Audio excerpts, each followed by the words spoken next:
আসসালামু আলাইকুম রহমতুল্লাহি বারাকাতু। পিসি ভাইপা চ্যানেলের তরফ থেকে আপনাদের জন্য রইল শুভ কামনা। আজকে আমি বানাবো গরিবের বম্বে করাচি হালুয়া। কর্নফ্লাওয়ারের দাম অনেকটাই বেশি, তার জন্য আমি নিলাম কর্নফ্লাওয়ারের পরিবর্তে 1 কাপ অ্যারারুট। অ্যারারুট বা কর্নফ্লাওয়ার যতটা নেওয়া হবে তার ডবল জল দিতে হবে। আমি 1 কাপ অ্যারারুটের জন্য 2 কাপ জল দিলাম। এবার এটা ভালো করে গুলে নেব। তলায় শক্ত হয়ে গেছে, অসুবিধা নেই, নাড়তে নাড়তেই গুলে যাবে।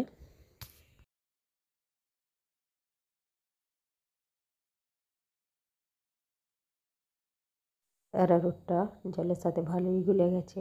এবার এটা ঢাকা দিয়ে রেখে দেব।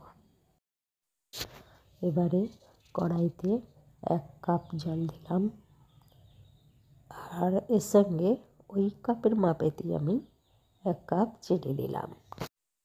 আপনারা যদি মিষ্টি বেশি খান একটু বেশি দেবেন, অসুবিধা নাই। চিনিটা যতক্ষণ না গলে ততক্ষণ অপেক্ষা করব। 50 গ্রামের মতন সাদা তেল গরম করে নেব। প্রথমেই বলেছি গরিবের হালুয়া, ঘিয়ের দাম অনেকটাই বেশি, তাই আমি এখানটা বেশিরভাগ তেল দিয়ে করব। শেষে 1 চামচ ঘি দেব। কাঁচা তেলটা দিলে গন্ধ ছাড়বে, তাই একটু তেলটা গরম করে নিচ্ছি। এদিকে চিনিটা আবার গলে গেছে। অ্যারারুটটা জমে গেছে, সেই জন্য আবার একটু গুলে নিচ্ছি। গুলে নিতে হবে এই সময়।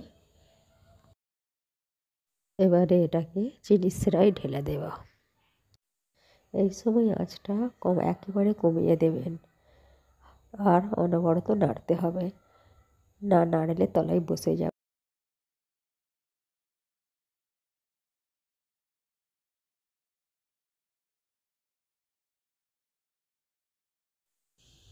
অনেকটাই ঘন হয়ে এসেছে।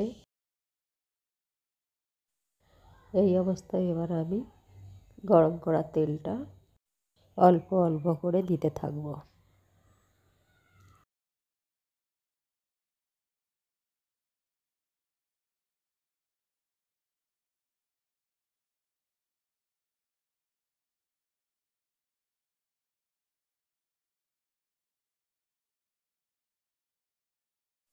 অল্প অল্প করে আমি গরম করা তেলটা সবটাই দিয়ে দেব।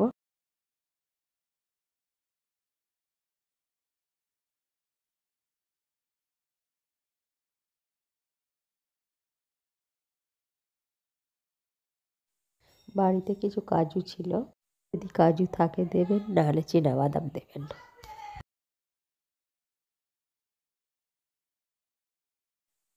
যদি দেখেন তলায় লেগে যাচ্ছে, তাহলে মাঝে মাঝে ওভেনটা অফ করে দেবেন, আর অনবরত নাড়তে হবে। এখানে আমি লাল রঙের ফুড কালার দিচ্ছি, আর যদি আপনাদের কাছে না থাকে বিরিয়ানিতে যে রঙটা দেওয়া হয় সেটাই দেবেন।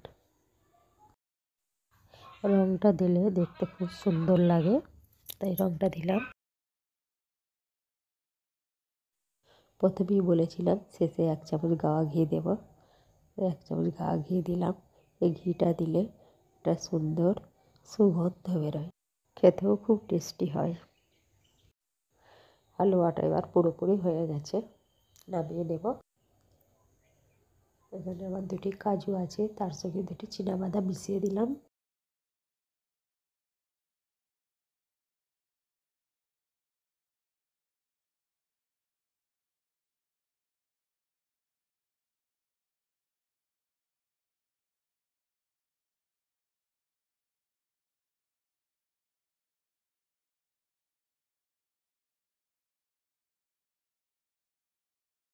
যতক্ষণ না এটা ঠান্ডা হয় ততক্ষণ আমি কাটবো না। ঠান্ডা হয়ে গেলে এটা একটু শক্ত হয়ে যাবে। এবার এটা ঠান্ডা হয়ে গেছে, কেটে নেব।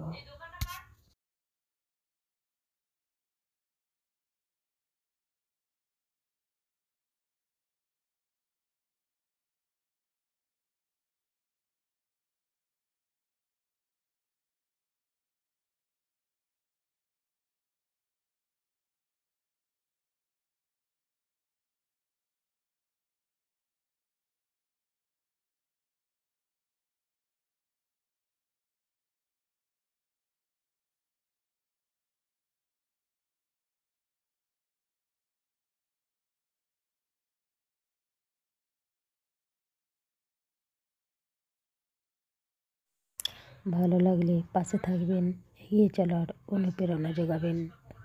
ভালো থাকুন, সুস্থ থাকুন। আসসালামু আলাইকুম রহমতুল্লাহি ওয়া বারাকাতুহু।